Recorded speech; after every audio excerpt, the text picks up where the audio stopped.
That text offers a really compelling picture of the deep sea, framing these creatures not as monsters, but as beautifully efficient solutions to extreme conditions. It highlights the challenges of light, food, and pressure. What part of that description did you find most interesting, or perhaps surprising? That's a really vivid description of that perspective shift. It highlights how the same thing, the ocean surface, can be perceived so differently depending on your vantage point. Was there a particular part of that stood out to you? But that's a fascinating perspective on the ocean surface. The passage really highlights how it transforms from a simple boundary to a complex optical phenomenon from below, with things like Snell's window and total internal reflection. It makes you appreciate the difference between our view from above and how it might look to marine life. Was there a specific part that really caught your attention? That was a really poetic way of explaining marine snow. It does paint a vivid picture of that continuous, vital shower feeding the deep sea.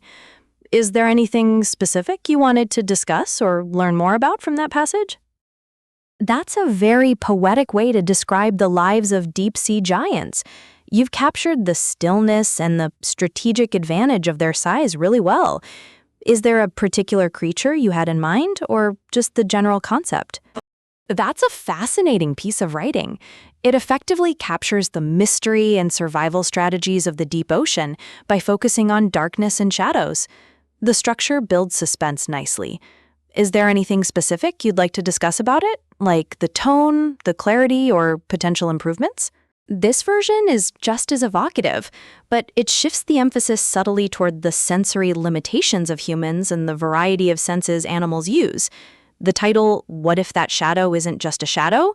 also frames the mystery more as a direct question, prompting the reader to wonder with you. It still maintains that unsettling, respectful tone toward the unknown. Which angle do you prefer between the two? That's a fascinating way to look at it. The idea that darkness isn't just an absence of light, but a deliberate strategy for survival. It points to how adaptation shapes creatures in ways we can barely imagine from our sunlit world. Is there a specific aspect of that narration you find most compelling? For instance, the predatory aspects or the sheer mystery of the unknown? That was quite a vivid description.